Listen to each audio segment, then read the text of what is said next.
Hi guys, thanks for joining me again for another episode of Renovating Rose Villa. Main job this week was building of the fretwork, and we did a few other things as well, and here's a little bit of a preview.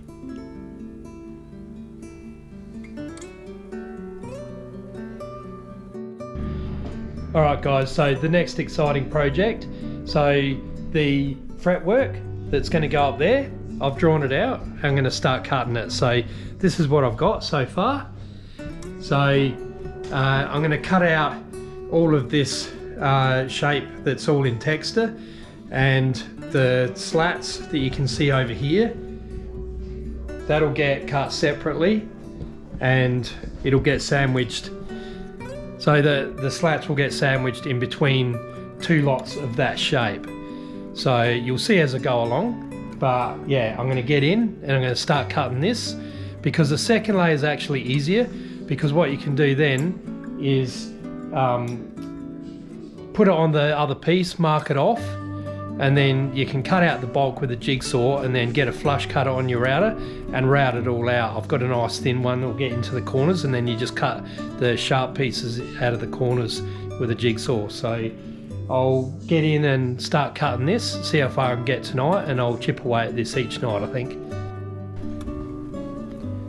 So first up guys, I'm just drilling the holes for the tulips, I believe is what they are, and I drilled a whole heap of access holes for the jigsaw, and now I'm cutting around the shape. So you got to be really careful, take it slow. This is obviously sped up, but in true time I actually took it really slowly and accurately, and I changed the blade probably about 4 times doing this to make sure I've always got a nice sharp blade. And the oscillation on the jigsaw was set to 0, so when you have it set to 0 it just allows more resistance on the blade and allows you to be able to control it better. So, and also it doesn't chip out the top as much. So I'm just going around all the bits and just trimming them out bit by bit.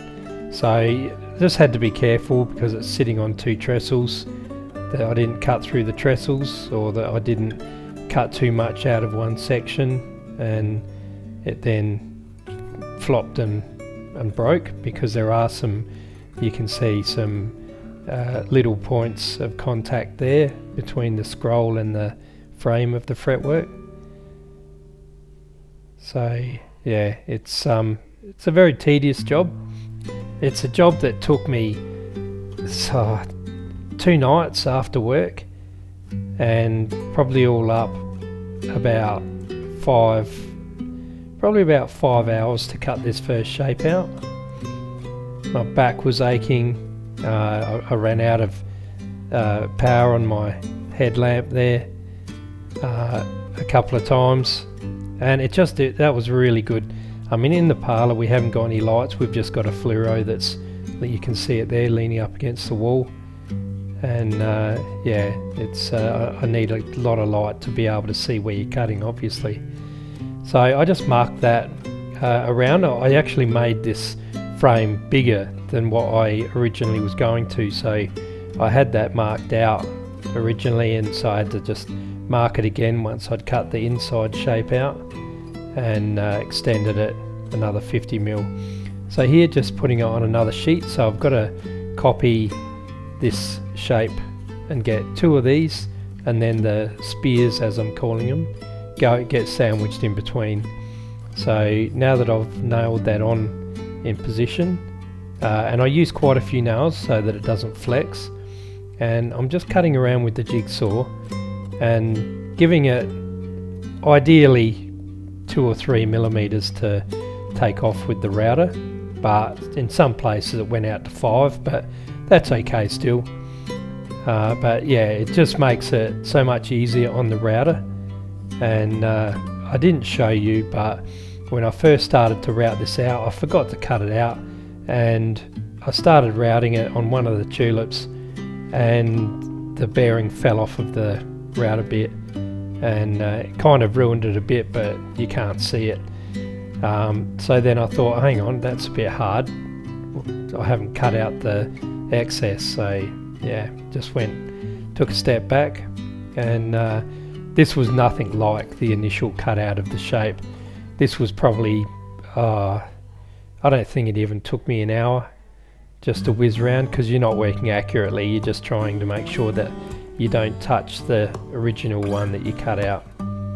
So flipping it over now, and the router that I'm using, it's actually the lightest weight router I've got, but it's a good one with the handle on it. This router is about 30 years old. I got it when I was an apprentice, and it's got a 10mm flush cutter, so it's a straight cutter with a bearing on it, and you can see it was quite easy to run that around, and I got that done fairly quickly.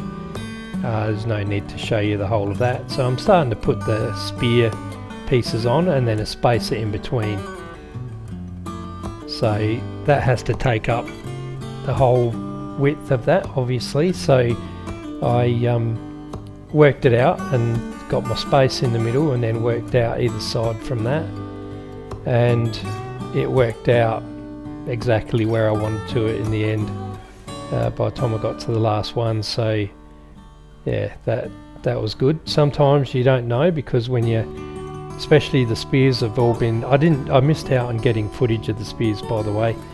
I got carried away at work, and I knocked them all out in one day, and I didn't have my camera there. So yeah, it's I mean, it's just cutting it out on the bandsaw and drilling a hole in it basically, so it wasn't anything too exciting.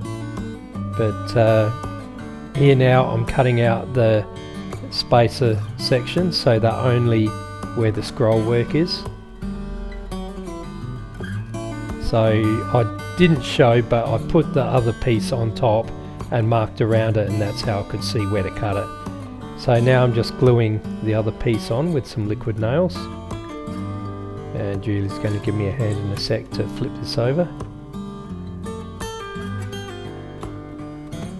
Once we figured out where to put our fingers, so put that down over it, and now you can see the vision that I had in my head, knew exactly how it was going to look.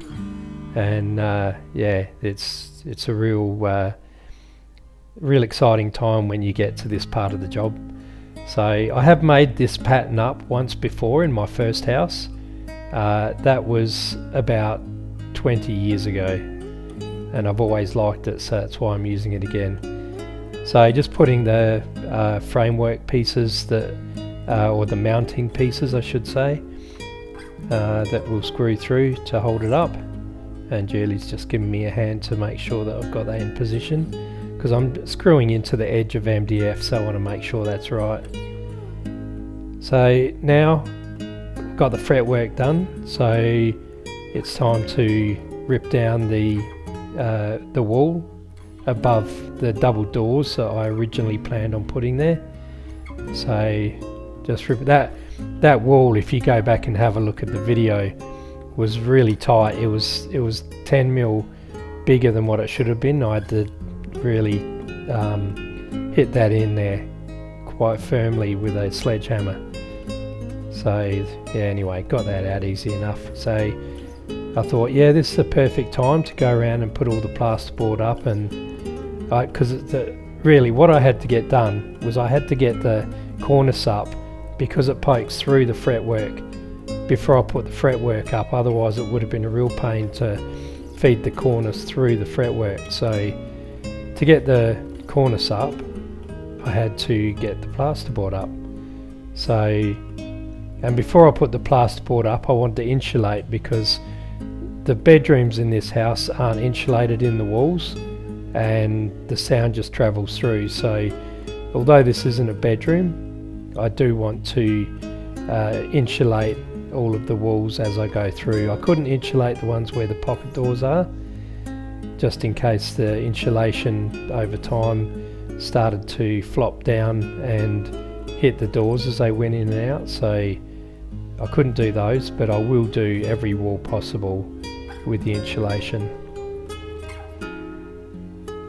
So just marking where the cornice is going to go now, and I've putting blocks up there. You can see the blocks on that end piece, so that's just so that I can sit it on there, it's not going to fall down, and I know that it's in the exact spot.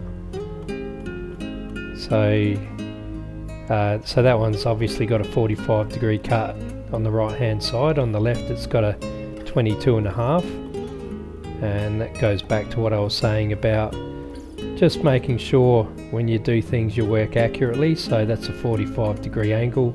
I did a 22-degree cut, and you'll see that the next piece lined up beautifully.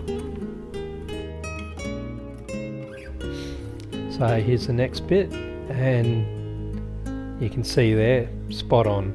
And if you look closely, you may not be able to see from this view, but the rose pattern, we were quite fussy with making sure that lined up, and it's quite funny that the you can see the rose pattern on either end. So far on this whole parlor part of the job, every corner is lined up in the middle of a rose pattern, and considering there's about a 400 mil or I forget what that is in inches, what is that,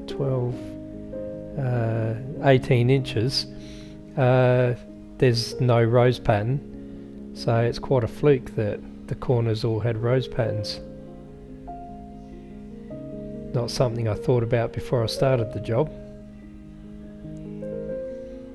So Julie's terrified of heights, and she did really well to get up there on the scaffold, because that is quite a long way up, and the platform's only small. It's only, I think the platform's about 700 mil wide, and you know, there's not much around you, and you got the wheels that move around a bit. So Julie did really well getting up there and giving me a hand, and it was her idea, so I was really impressed with that. It's always good to get a hand, and we always have fun working together. So yeah, this so the big piece of cornice I said I could do myself, but she did end up coming up and giving me a hand with it. It's alright when you're looking up, I guess. It's when you look down, when you have to get back down, that's the problem. So I'm screwing this cornice up. I should mention, I'm not putting this up with cornice adhesive, because I've had some bad experiences with these big cornices. You know, you get the cornice adhesive everywhere, you go to put it up, it's not quite right, and you know, sometimes you don't want to test fit these things, because it's just, you know, big heavy cornice, lifting them up on this little scaffold, and it's a pain in the bum. So we decided to just screw it. We've got lots of studs there in the boat, and we've got joists in the ceiling, and it's a good strong it's perfectly strong enough to stay up there. And then I'll come along afterwards with my cornice adhesive. I'll get that all in the corner, and I'll put it along the gaps on the wall and the ceiling, and that will basically glue it up as well, but it won't have the strength as if you just put the cornice adhesive on and butted it up like you normally would. But I've just found that this is a bit more stress-free, and the way I see it, if you can have a bit less stress in your life, that's not a bad thing. So sorry about Lily barking. We've got a bit of a storm going on at the moment, so sitting back having a bit of a look, and I've got a video coming up very shortly with me and Julie doing some cutting of some cornice together, which I hope you'll enjoy.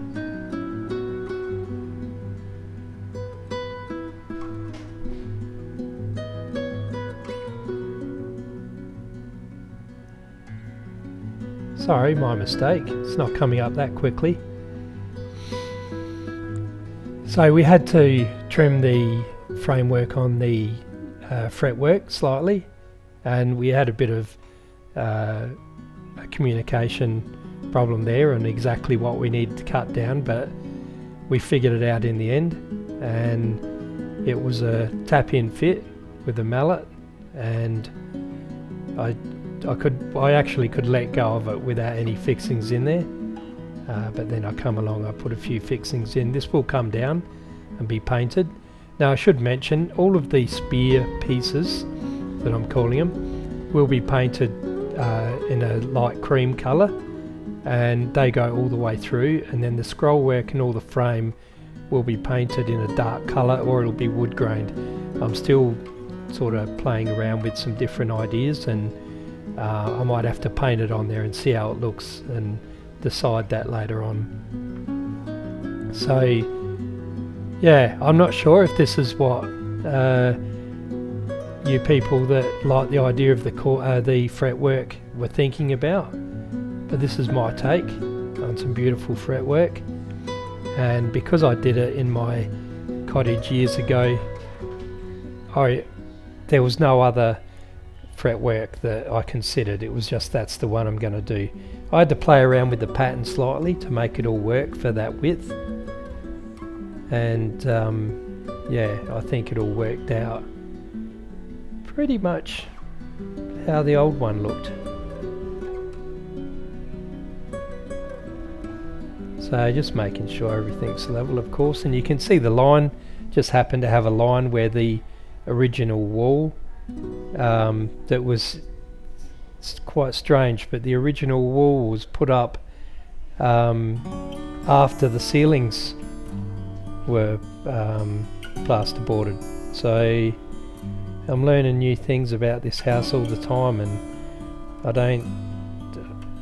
I think I did work out that the ceiling was there when they moved in, but yeah, I don't really know for sure. It didn't say too much in my little time capsule that I found, but yeah, anyway, they did what they had to do to make themselves a house, and that's the main thing.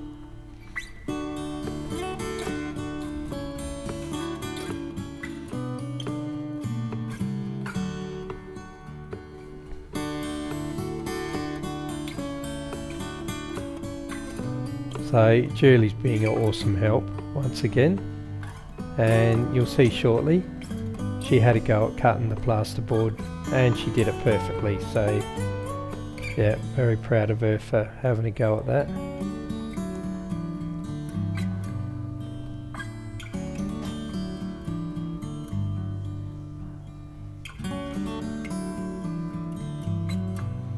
I will get myself a magazine loaded gyprock screw gun one day, probably when I do the extension. But here we go with Julie. So a little bit of instruction. She's seen me do it several times, so I just gave her a few tips on how to hold the level, and just running it down from the top and then up from the bottom, and said go around and give it a kick with your knee. Bam, she did that, cut the excess off, and I think the smile on her face says it all. She enjoyed it. So more insulation, and we'll throw that top sheet up, and then we've got this little video coming up. It may be a bit long for some people, so don't feel bad if you skip through, but it's got some funny little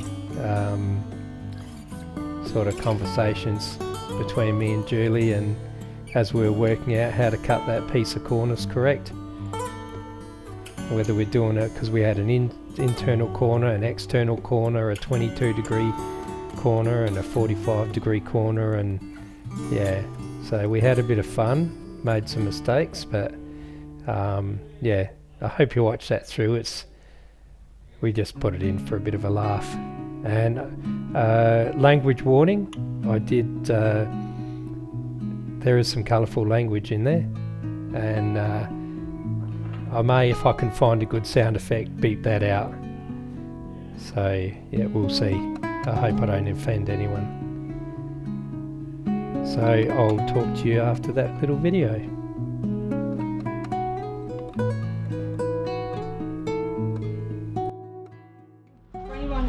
21.90. Yes. Alright, so go up that end and we'll drag it through a bit. Hang on, we'll just...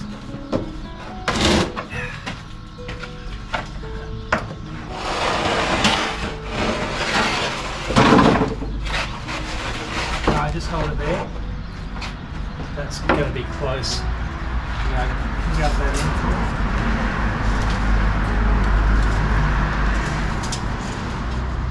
From the long bit? Yeah.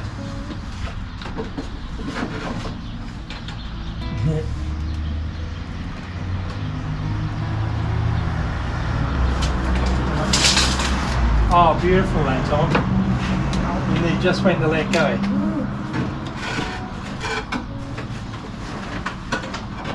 That would have almost been long enough, but I bet you the angle would have stuffed us up. And where's this going to cut through? That would be the interesting. Just hold this. It's going to cut through right about there. And we'll just have two leaves, but that's okay. We can then make the next one. So yeah, that's all right. Okay, straight edge.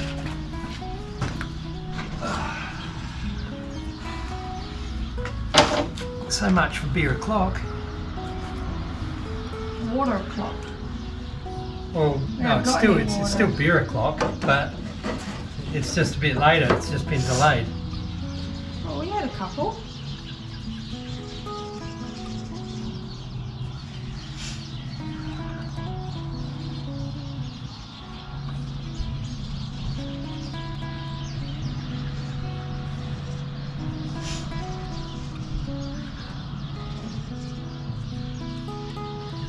You're going the right way.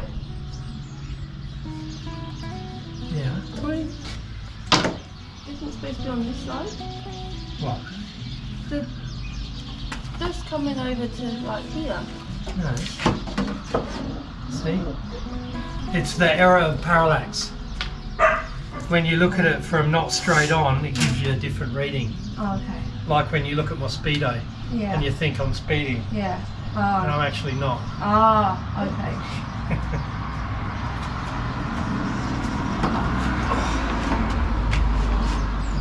Right, yeah, I think that's pretty good.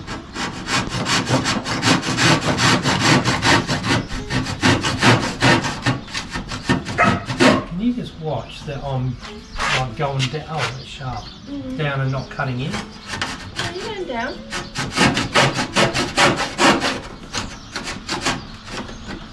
Just pull that way. No, don't lift it, just try and like push with your fingertips and push back with your thumb, you know, like.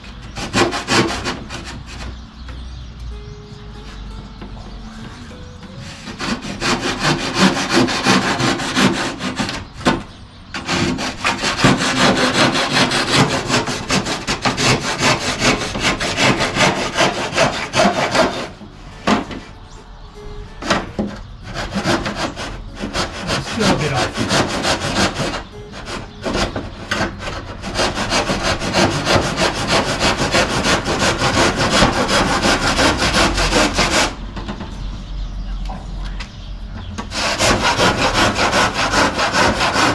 Right, just pick it up slightly.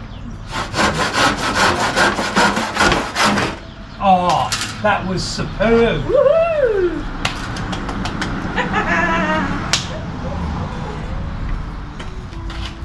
That was spot on. You alright with that? Yes. That's 21.90. Well, I hope so. Are you fucking shitting me? What?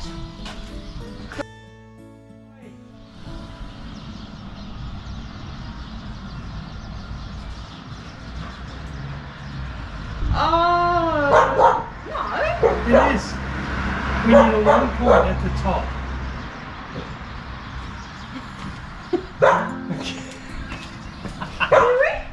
We do. We've got an outside miter.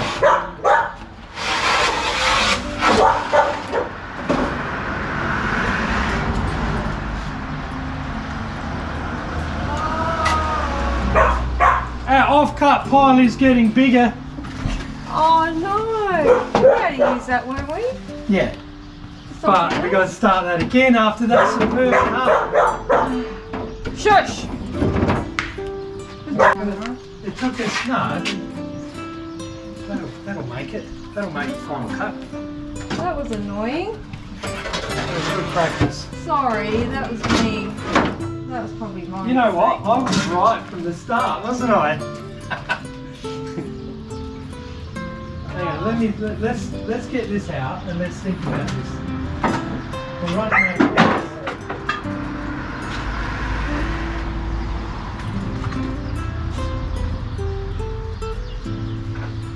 I'll just let you do it from now on. Don't ask me. I know nothing. Alright. I think your sticks We need to still push this through.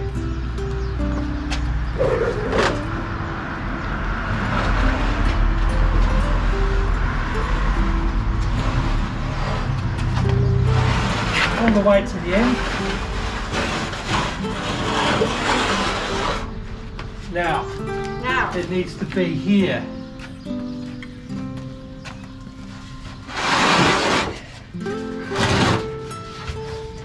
But all we have to do is do it as accurately as we did last time, and we're going to be on the money.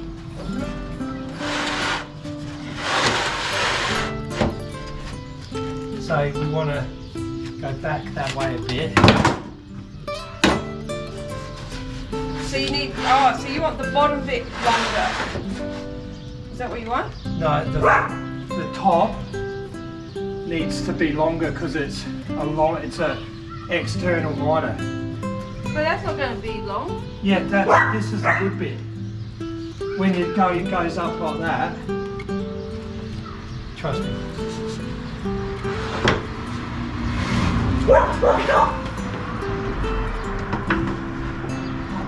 That's about in the spot, isn't it? Maybe a bit back. Now, does the top bit need to be longer? The bit that goes on the ceiling needs to be longer than the bit on the wall. Right, okay.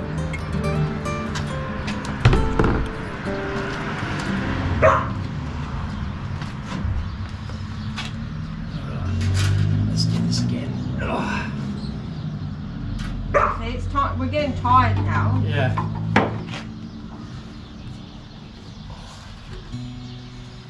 Does that look like enough, or do we need to go a bit more? A bit more?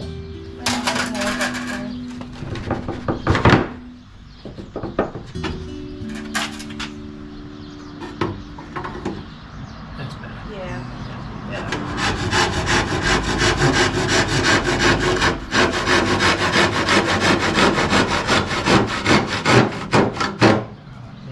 This time you need to just take some of the weight there, but not much. And it's going to go the other way. You're going to need, roll it inwards.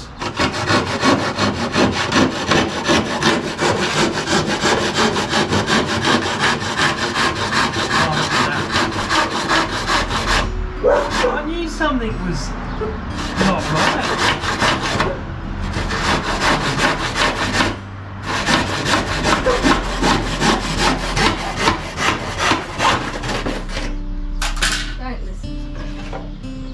Well, no, you do. That's why I trusted you. Yeah, but I just got it round the wrong way. Yeah, but hey, it could have easily been correct, couldn't it? All right, we'll slide it through just past there. I can probably just slide this through.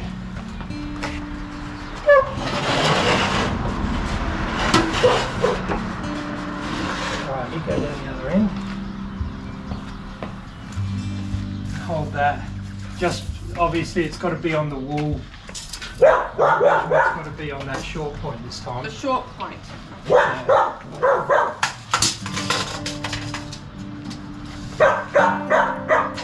And your things will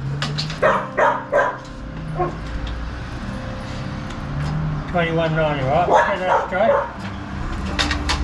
21.90. Alright, and this is going to come right through the middle this time. Is that good or bad? That's good, that's where ideally we want it. Oh, will that go straight? Or will that go That'll be this way. Oh. Oh no. Yeah, so it'll actually leave the rosebud again. So it'll be rosebud. Cool. Alright, go down the other end. Just lift it slightly, take the weight off and... Okay guys, so I hope you enjoyed that video. It wasn't a bit too long for you.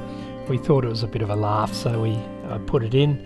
But we got it cut, and you'll see shortly that it went up without any problems, and the model was perfect. We had a great day working together, me and Julie got in and she learned how to cut the gyprock and do some other stuff, and got over a fear of heights, getting up on the scaffold and the ladder. So yeah, we had an awesome day. We got a lot done. This was all done in one day, all of this plasterboard work, cornice, and putting up of the fretwork. So yeah, that was really good. So I hope you enjoyed the video, and please leave me a comment and let me know what you thought of the normal time with me and Julie having a bit of a muck around. And don't forget to hit the thumbs up, that's really important for the channel. And if you haven't subscribed, subscribe, and I'll see you on the next one. Thanks very much guys. Cheers.